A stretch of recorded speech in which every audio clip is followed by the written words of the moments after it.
লেখিকা সুপ্রিয়া ঘোষের ডিভোর্স। কিরে স্নিগ্ধা, মুখটা অমন হাঁড়ি করে আছিস কেন? পাত্রপক্ষ তোকে দেখে এত পছন্দ করলো, ছেলে অমন বড় চাকরি করে, লাখ টাকা মাইনে। তোর কপাল ভালো যে এমন একটা সম্বন্ধ এসেছে। আমাদের মতো মধ্যবিত্ত ঘরে এমন ছেলে পাওয়া ভাগ্যের ব্যাপার। চা ছাকতে ছাকতে মীনাক্ষী দেবী মেয়ের ঘরের দরজায় এসে দাঁড়ালেন। স্নিগ্ধা তখন খাটের কোনায় চুপচাপ বসে নিজের নাচের ঘুঙুরগুলো এক এক করে বাক্সে তুলছিল। মায়ের কথার জবাবে ও মুখ তুলল, চোখে জল টল টল করছে। মা, আমি কি শুধু ছেলের চাকরি আর মাইনেটাই দেখব? অমিত তো আজ একা পেয়ে স্পষ্ট বলে দিল বিয়ের পর নাকি আর নাচের স্কুল চালানো যাবে না। আমায় পুরোপুরি হাউস ওয়াইফ হয়ে ঘরে বসে থাকতে হবে। যে নাচটা আমি ছোটবেলা থেকে শিখলাম, যেটা আমার প্রাণ, সেটা আমি এক ঝটকায় ছেড়ে দেব? নিজের পরিচিতিটা ধুলোয় মিশিয়ে দেব? মীনাক্ষী দেবী চায়ের কাপটা টেবিলে রেখে মেয়ের পাশে এসে বসলেন। স্নিগ্ধার হাতটা নিজের হাতের মুঠোয় নিয়ে একটু নরম গলায় বোঝানোর সুরে বললেন, আরে ধুর পাগলি, তুই বড্ড বেশি ভাবিস। তুই আমাদের একমাত্র সন্তান। তোর বাবার বয়স হয়েছে, শরীরটাও দিন দিন কেমন ভেঙে যাচ্ছে, দেখছিস তো? আমাদের মাথায় কত বড় একটা বোঝা বলতো। ছেলেটা এমনি ভালো, কোনো বাজে নেশা নেই, ফ্যামিলি ব্যাকগ্রাউন্ড এত সুন্দর। এখন বিয়ের পিঁড়িতে বসার আগে সব ছেলেই একটু আধটু নিজের ঢাক পিটিয়ে এমন রাশভারী কথা বলে। তুই আগে বিয়েটা করে ওই বাড়ি যা, তারপর স্বামীকে বুঝিয়ে সুঝিয়ে দেখবি ঠিক আবার নাচের ক্লাস শুরু করতে পারবি। পুরুষ মানুষকে একটু ভালোবেসে আদর দিয়ে একটু রান্নাবান্না খাইয়ে বশ করতে হয়, বুঝলি? তখন দেখবি তোর কথাই শেষ কথা। স্নিগ্ধা মায়ের মুখের দিকে চেয়ে রইল। পাশের ঘর থেকে তখন বাবার শুকনো কাশির আওয়াজ আসছিল। বাবার ফ্যাকাশে মুখটা আর সংসারের জমানো দেনাগুলোর কথা মনে পড়তেই বুকটা কেঁপে উঠল ওর। নিজের স্বপ্নটাকে ভেতরে চেপে রেখেও ফিসফিস করে বলল, তুমি বলছো মা, বিয়ের পর অমিত সত্যি সত্যি মানবে তো? পরে যদি অশান্তি করে? নিশ্চয়ই মানবে, নিজের ওপর একটু ভরসা রাখ। তুই শুধু এখন কোনো ঝামেলা না করে হ্যাঁ বলে দে।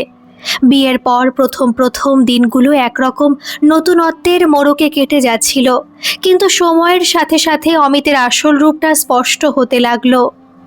অমিতের মনে একটা চরম অহংকার কাজ করত। ও যেহেতু অনেক বেশি টাকা ইনকাম করে, তাই বাড়ির সবার ওপর, বিশেষ করে স্নিগ্ধার ওপর ওর একক অধিকার। স্নিগ্ধা যে একটা আলাদা মানুষ, তার যে নিজস্ব পছন্দ অপছন্দ থাকতে পারে, সেটা অমিত পাত্তাই দিত না।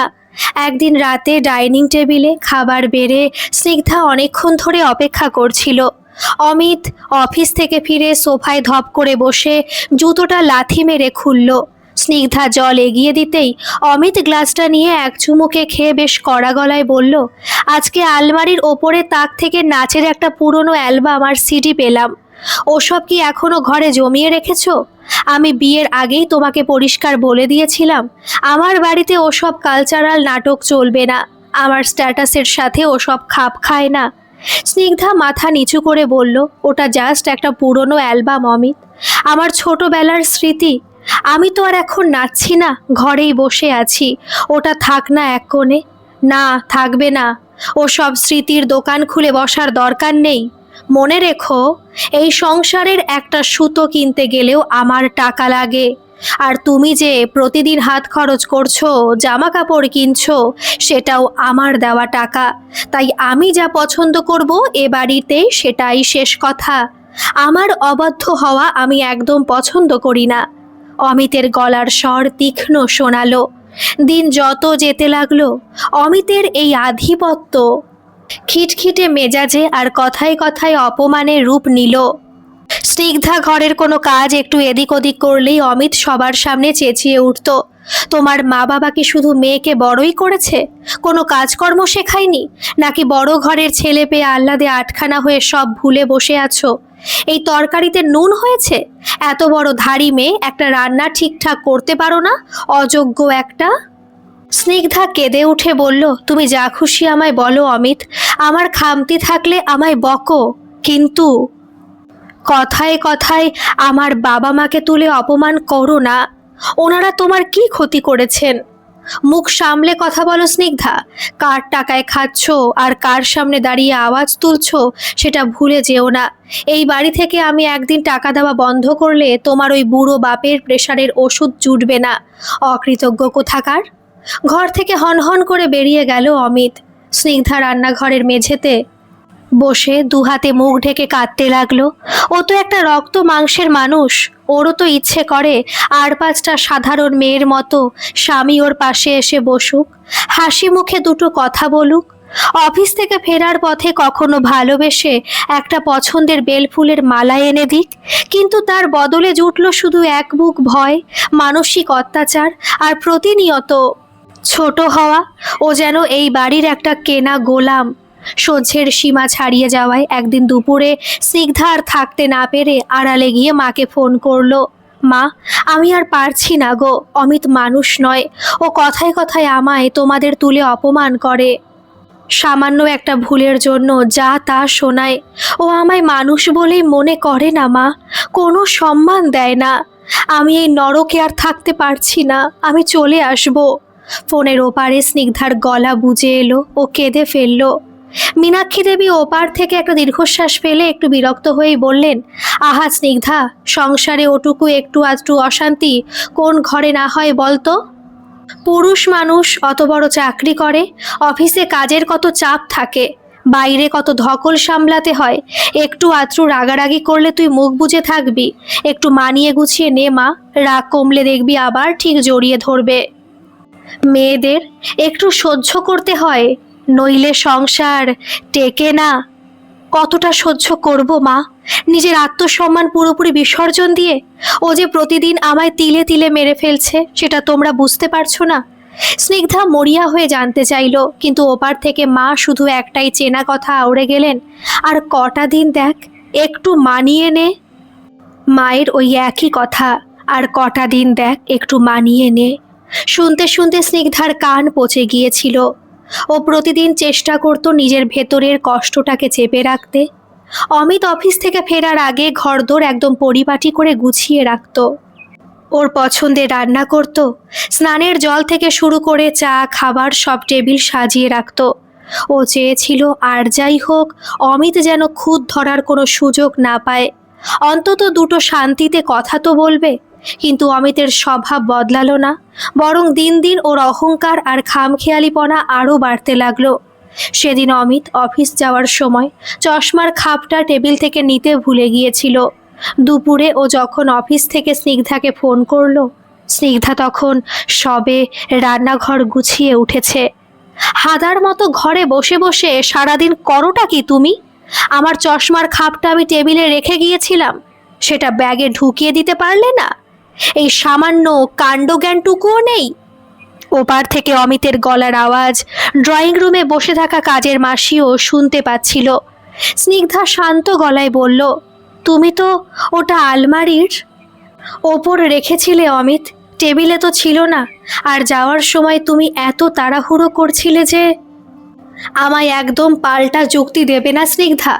বাপের বাড়ি থেকে তো শুধু অকমার ধারী হয়ে মেকআপ করতে শিখে এসেছো, দায়িত্ব কাকে বলে তা তো শেখোনি।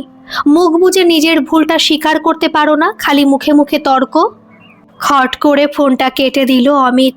স্নিগ্ধা ফোনটা হাতে নিয়ে স্তম্ভিত হয়ে বসে রইল। চোখের জলটাও যেন আজ শুকিয়ে গেছে। কাজের মাসি বাসন মাজতে মাজতে আর চোখে স্নিগ্ধাকে দেখে একটা দীর্ঘশ্বাস ফেলে ফিসফিস করে বলল, বৌদি, দাদাবাবু একটু বেশি করা, কিছু মনে করো না, মুখ বুজে শুয়ে নাও। বড়লোকের ঘরের কথা তো এমনই হয়। স্নিগ্ধা কোনো উত্তর দিল না, ও শুধু ভাবছিল, টাকা বেশি থাকলে কি মানুষের মুখে কোনো লাগাম থাকে না? নিজের খামতি ঢাকতে অন্যের মা বাপ তুলে কথা বলাটা কি বড়লোকদের জন্মগত অধিকার? আসল বিপর্যয়টা ঘটল তার কয়েকদিন পর, একটা শনিবারে। সেদিন অমিতের অফিসে কোনো একটা বড় প্রজেক্ট সাকসেসফুল হয়েছিল, তাই বন্ধুদের সাথেও পার্টি করতে গিয়েছিল। রাত তখন প্রায় 11:30। স্নিগ্ধা ড্রয়িং রুমের সোফায় বসে টিভি রিমোটটা হাতে নিয়ে ঝিমোচ্ছিল। এমন সময় কলিং বেলটা সজোরে বাজতে লাগলো। একবার, দুবার, তিনবার, যেন কেউ দরজায় ওপর রাগ ঝাড়ছে। স্নিগ্ধা ধড়ফড় করে উঠে দরজা খুলতেই একটা তীব্র গন্ধর নাকে এসে লাগলো। অমিত দরজায় ভর দিয়ে দাঁড়িয়ে আছে, চোখ দুটো লাল, চুলগুলো উস্কো খুস্কো। ও ঠিকমতো পা ফেলতে পারছে না, মদের নেশায় চুর হয়ে আছে। স্নিগ্ধা আগে কখনো অমিতকে এই অবস্থায় দেখেনি। ও কিছুটা ভয় পেয়ে, কিছুটা বিরক্ত হয়ে অমিতের হাতটা ধরতে গেল। অমিত, তুমি ড্রিঙ্ক করেছো? শরীরটা ঠিক আছে তো? এসো, ভেতরে এসো। অমিত এক ঝটকায় স্নিগ্ধার হাতটা সরিয়ে দিল। টলতে টলতে ড্রয়িং রুমে ঢুকে সোফায় বসে পড়ল। আমার শরীর নিয়ে তোমাকে ভাবতে হবে না, নিজের চরকায় তেল দাও, যাও জল নিয়ে এসো। স্নিগ্ধা রান্নাঘর থেকে জলের বোতল আর গ্লাস এনে টেবিলের ওপর রাখলো। ওর ভেতরে তখন একটা চাপা ক্ষোভ আর ঘেন্না দলা পাকিয়ে উঠছিল। ও আর নিজেকে ধরে রাখতে পারল না, গম্ভীর গলায় বলল, তুমি ড্রিঙ্ক করো? আমি জানতাম না, কিন্তু এই মাঝরাতে এভাবে নেশা করে বাড়ি ফেরাটা কি ঠিক? একটা মিনিমাম ভদ্রতা তো থাকা উচিত। স্নিগ্ধার মুখের ওপর এভাবে প্রতিবাদ করাটা অমিতের অহংকারে গিয়ে লাগলো। ও সোফা থেকে কোনো মতে ভর দিয়ে উঠে দাঁড়ালো এবং স্নিগ্ধার খুব কাছে এসে আঙুল উঁচিয়ে বলল, কি বললে? ভদ্রতা? তুমি আমায় ভদ্রতা শেখাবে? কার টাকায় এই এসি ঘরে বসে জ্ঞান দিচ্ছ মনে আছে তো? তোমার ভিখিরি বাপের ক্ষমতা আছে এই লাইফস্টাইল দেওয়ার? আমার বাড়িতে থাকবে, আমার টাকায় ফুটানি করবে, আবার আমার ওপরই আওয়াজ তুলবে।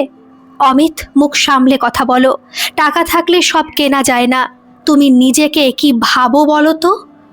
রোজ রোজ তোমার এই নোংরা কথা আমি সহ্য করব না। স্নিগ্ধা এবার চিৎকার করে উঠল। সহ্য করবে না? এত বড় সাহস! বলেই অমিত সজোরে একটা চড় কষালো স্নিগ্ধার বা গালে। স্নিগ্ধা সামলাতে না পেরে ছিটকে গিয়ে ডাইনিং টেবিলের কোণায় ধাক্কা খেলো। ওর ঠোঁটের কোণটা কেটে একটু রক্ত ফেটে বেরোলো।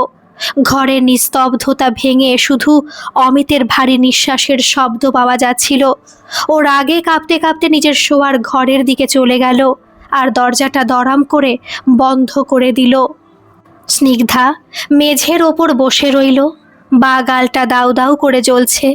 ঠোঁটের কোণে নোনতা রক্তের স্বাদ ও স্পষ্ট বুঝতে পারছে, কিন্তু ওর শরীরী যন্ত্রণার চেয়েও বড় হয়ে দেখা দিল ওর ভেতরের ভাঙনটা। ও বুঝতে পারল এই লোকটার সাথে আর একটা মুহূর্ত থাকা মানে জ্যান্ত লাশ হয়ে বেঁচে থাকা। ও ওখানে বসে ফোনটা হাতে নিল, হাত দুটো কাঁপছিল। ও মীনাক্ষী দেবীকে ফোন লাগালো। গভীর রাতে মেয়ের ফোন দেখে ওপার থেকে মায়ের ঘুম জড়ানো গলা ভেসে এলো, কি রে স্নিগ্ধা, এই রাতে ফোন করলি যে? সব ঠিক আছে তো? স্নিগ্ধা কোনো কান্নাকাটি করলো না, একদম শান্ত বরফের মতো ঠান্ডা গলায় বলল, মা, অমিত আজ আমার গায়ে হাত তুলেছে। ও ড্রিঙ্ক করে এসে আমায় মেরেছে। আমি সত্যি আর পারছি না এখানে থাকতে। আমি আমি শেষ হয়ে যাব মা। মীনাক্ষী দেবী ওপার থেকে চমকে উঠলেন বটে, কিন্তু পরক্ষণেই ওনার গলার স্বর বদলে গেল। ওনার গলায় ভয়ের ছোঁয়া। কি বলছিস? কি স্নিগ্ধা, গায়ে হাত তুলেছে? তুই নিশ্চয়ই এমন কিছু বলেছিস যাতে ও রেগে গেছে? পুরুষ মানুষ নেশার ঘোরে একটু হাত চালিয়ে ফেলেছে হয়তো। তুই আর একটু দেখ মা, সকাল হোক ও নিজেই অনুতপ্ত হবে। তুই যদি এখন মাঝরাতে চলে আসিস, পাড়ার লোক কি বলবে, সমাজ কি বলবে? আমাদের মুখ পুড়বে রে মা। স্নিগ্ধার ঠোঁটের কোণে একটা তাচ্ছিল্যের হাসি ফুটে উঠল। ও জোর দিয়ে বলল, আমি মরে গেলে তো সমাজ আর কিছু বলবে না মা। তখন সমাজ শান্ত হবে তো? মা, তোমাদের কাছে এই সমাজটা আগে নাকি তোমার নিজের মেয়েটা আগে? মীনাক্ষী দেবী আমতা আমতা করে বললেন, না মানে তুই বুঝছিস না কেন স্নিগ্ধা? ডিভোর্সি মেয়েদের এই সমাজ ভালো চোখে দেখে না। ঠিক আছে মা, তোমাদের কাছে না গেলেই তো হবে। তোমাদের সমাজকে তোমরা বাঁচিয়ে রাখো, কিন্তু আমি এই লোকটার সংসার আর এক সেকেন্ডও করব না। স্নিগ্ধার কোনো কথা না শুনে ফোনের লাল বোতামটা চেপে লাইনটা কেটে দিল। ওর চোখের জল ততক্ষণে শুকিয়ে গেছে, কিন্তু চোখের দৃষ্টিতে ফুটে উঠেছে এক অদ্ভুত জেদ। ফোনটা কেটে দিয়ে স্নিগ্ধা কিছুক্ষণ চুপচাপ মেঝের ওপর বসে রইল। সারা বাড়িটা নিঝুম, শুধু এসির একটা মৃদু শব্দ ছাড়া আর কোনো শব্দ নেই। ও আস্তে আস্তে উঠে দাঁড়ালো। ঠোঁটের কোণে রক্তটা ওড়নার খুর দিয়ে মুছিয়ে নিয়ে নিজের ঘরের দিকে গেল। অমিত পাশের ঘরে অঘরে ঘুমোচ্ছে। ওর নাক ডাকার শব্দ ড্রয়িং রুম পর্যন্ত আসছে। স্নিগ্ধা আলমারি খুলে শুধু ওর আইডেন্টিটি প্রুফগুলো, কলেজের সার্টিফিকেট আর ব্যাংক অ্যাকাউন্ট সংক্রান্ত কিছু জরুরি কাগজ একটা ছোট হ্যান্ডব্যাগে ভরে নিল। আলমারির এক কোণে রাখা ওর ছোটবেলার নাচের ঘুঙুর জোড়া ও পরম যত্নে ব্যাগের ভেতর ঢুকিয়ে রাখলো। বিয়ের গয়না বা অমিতের দেওয়া কোনো দামি শাড়িও ও ছুল না। ও আড়ালে গিয়ে ওর কলেজের বান্ধবী মেঘাকে একটা মেসেজ করলো। মেঘা, আমি খুব বিপদে পড়েছি, আজ রাতটা তোর ওখানে থাকতে দিবি? আমি বাড়ি থেকে বেরিয়ে আসছি। মিনিট পাঁচেকের মধ্যে মেঘার রিপ্লাই এলো, কি বলছিস কি? তুই এখনই চলে আয় স্নিগ্ধা, সাবধানে আয়।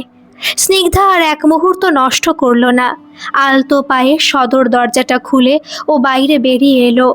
মাঝরাতের কলকাতার রাস্তাটা তখন একদম ফাঁকা। একটা ট্যাক্সি ডেকে ও সোজা মেঘার বাড়ির উদ্দেশ্যে রওনা দিল। সারাটা রাস্তা ও শুধু জানলা দিয়ে বাইরের ল্যাম্পপোস্টগুলোর দিকে চেয়ে রইল। বুকের ভেতরের ভয়টা কেটে গিয়ে সেখানে এখন একটা অদ্ভুত শূন্যতা আর স্বস্তি কাজ করছে।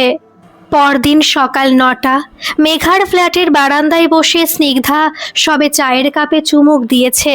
এমন সময় ওর ফোনটা স্ক্রিনে ভেসে উঠল অমিত। স্নিগ্ধা একটুও না ঘাবড়ে ফোনটা রিসিভ করে কানের কাছে ধরল। ওপার থেকে অমিতের চড়া গলা ভেসে এলো, কোথায় তুমি স্নিগ্ধা? সকাল থেকে ঘরে নেই কেন? আর আরতি মাসি এসে বলল সদর দরজা নাকি খোলা ছিল। বাপের বাড়ি গেছো? এই তোমার ছিরি?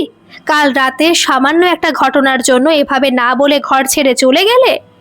স্নিগ্ধা খুব শান্ত কিন্তু ধারালো গলায় বলল, আমি বাপের বাড়ি যাইনি অমিত, আর কাল রাতের ঘটনাটা তোমার কাছে সামান্য হতে পারে, আমার কাছে নয়। আমি তোমার ওই বিলাসবহুল খাঁচায় আর কোনোদিনও ফিরে যাব না। ফিরে যাবে না মানে কি? ফাজলামি হচ্ছে? খাবে কি তুমি? তোমার ওই বুড়ো বাপের ক্ষমতা আছে তোমাকে বসিয়ে খাওয়ানোর? 3 দিনের মাথায় সুরসুর করে ফিরে আসতে হবে, মনে রেখো। অমিত ওপার থেকে তাচ্ছিল্য করে ভাসল, আমি কি খাবো না খেয়ে মরবো সেটা আমার ব্যাপার, কিন্তু আমি একজন মানুষ, কোনো রোবট নই যে তোমার পায়ের লাথি খেয়েও ওখানেই পড়ে থাকবো। আমি তোমার থেকে ডিভোর্স চাই অমিত, খুব শীঘ্রই আমার উকিল তোমার কাছে পেপার পাঠিয়ে দেবে। ডিভোর্স? তোমার এত বড় সাহস? অমিত কিছু একটা বলতে যাচ্ছিল, কিন্তু স্নিগ্ধা ওর কথা শেষ করতে না দিয়েই মুখের ওপর ফোনটা কেটে দিল। তারপর অমিতের নাম্বারটা চিরকালের মতো ব্লক লিস্টে ফেলে দিল।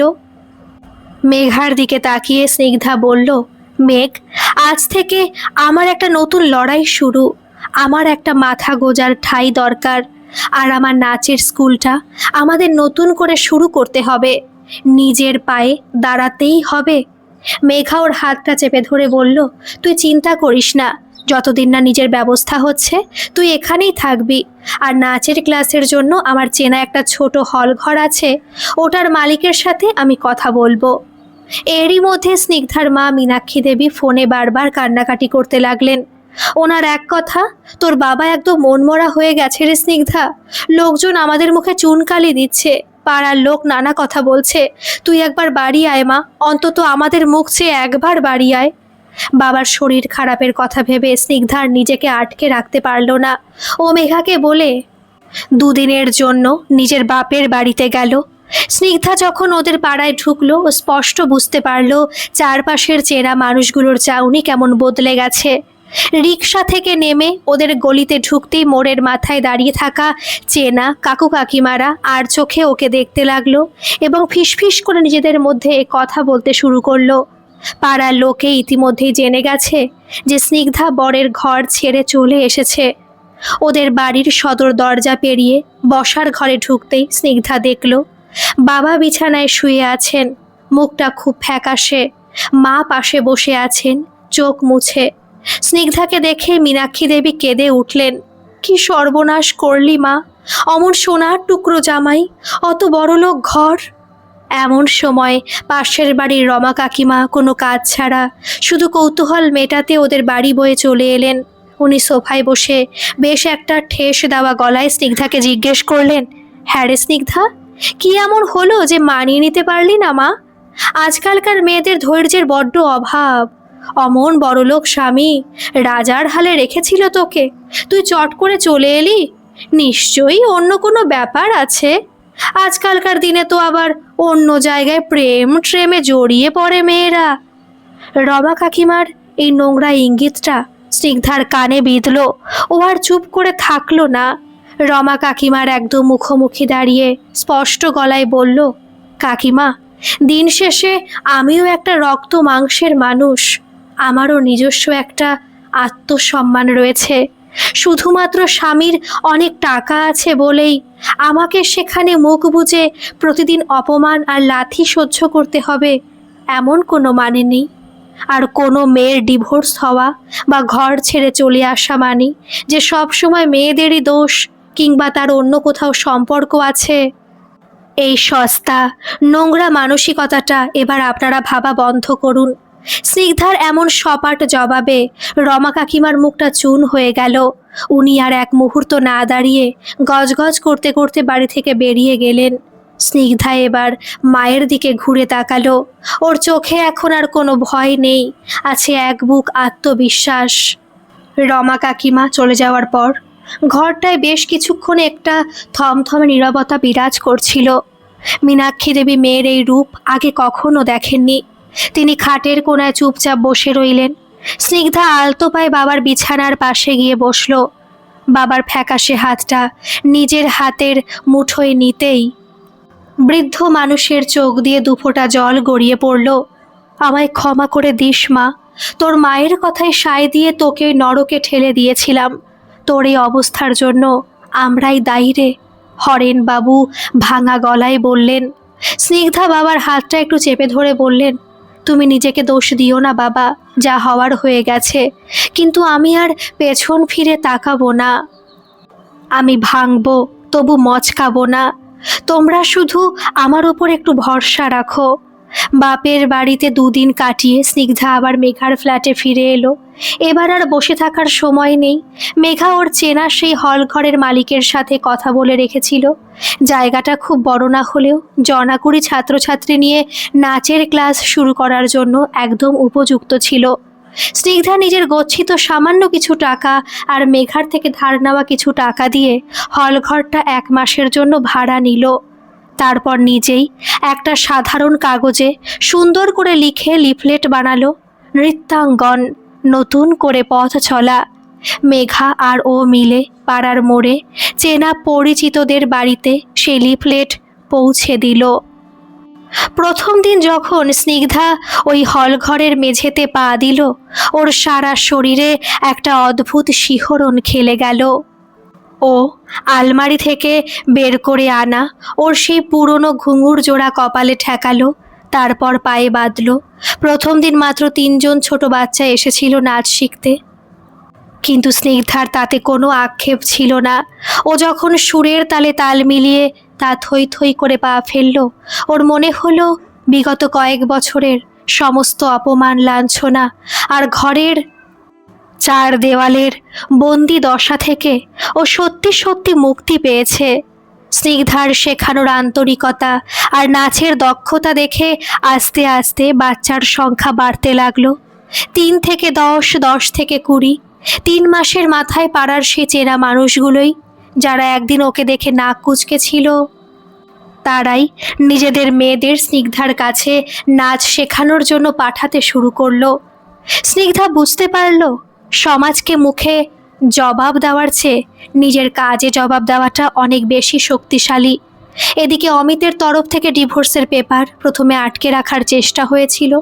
অমিত ভেবেছিল স্নিগ্ধা টাকার অভাবে বা সমাজের ভয়ে কদিন পর নিজেই ফিরে আসবে, কিন্তু যখন ও দেখল স্নিগ্ধা নিজের পায়ে দাঁড়িয়ে গেছে এবং কোনো অবস্থাতেই আপোষ করতে রাজি নয়, তখনও বাধ্য হয়ে আইনি লড়াইয়ে নামলো। স্নিগ্ধা কোনো খোরপোশ বা অ্যালিমনি চাইল না। ও অমিতের আইনজীবীকে স্পষ্ট জানিয়ে দিল, ওর একটা টাকাও আমার চাই না, আমি শুধু আমার স্বাধীনতা আর সম্মানটুকু ফেরত চাই। শেষমেশ আইনিভাবেই ওদের বিচ্ছেদ হয়ে গেল। 1 বছর পর আজ স্নিগ্ধার নাচের স্কুলের প্রথম বার্ষিক অনুষ্ঠান।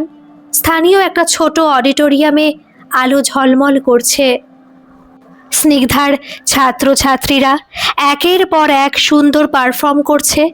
অডিটোরিয়ামের প্রথম সারিতে বসে আছেন হরেনবাবু আর মীনাক্ষী দেবী। মেয়ের এই সাফল্য দেখে মীনাক্ষী দেবীর চোখে আজ গর্বের জল। তিনি বুঝতে পেরেছেন মেয়ের আত্মসম্মানের চেয়ে সমাজের লোকলজ্জা বড় হতে পারে না। অনুষ্ঠানের শেষে সব বাচ্চারা যখন স্নিগ্ধাকে জড়িয়ে ধরে হাসি মুখে ছবি তুলছিল, মেঘা দূর থেকে এসে স্নিগ্ধার কাঁধে হাত রাখল। কিরে দিদিমণি, কেমন লাগছে আজ? মেঘা হাসলো। স্নিগ্ধা অডিটোরিয়ামের ভিড়ের দিকে তাকালো।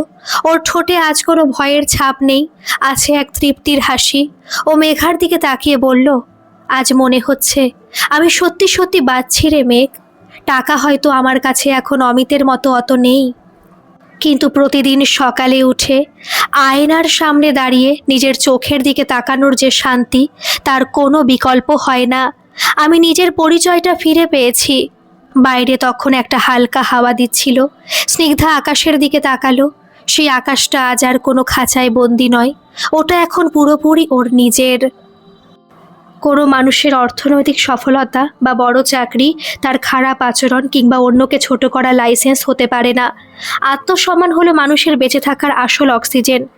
শুধুমাত্র টাকা বা সমাজের লোকে কি বলবে এই ভয়ে প্রতিদিন অপমান মুখ বুজে সহ্য করা কোনো জীবন নয়। একটা ভাঙা সংসার বা ডিভোর্স মানেই জীবনের শেষ নয়, বরং কখনো কখনো তা নিজের হারিয়ে যাওয়া আত্মপরিচয় ও স্বপ্নকে নতুন করে খুঁজে পাওয়ার এক সাহসী সূচনা। গল্পটা আপনাদের কেমন লাগলো অবশ্যই কমেন্ট করে জানাবেন, আর ভালো লাগলে একটা সাবস্ক্রাইব করে আমার পাশে থাকবেন। ধন্যবাদ।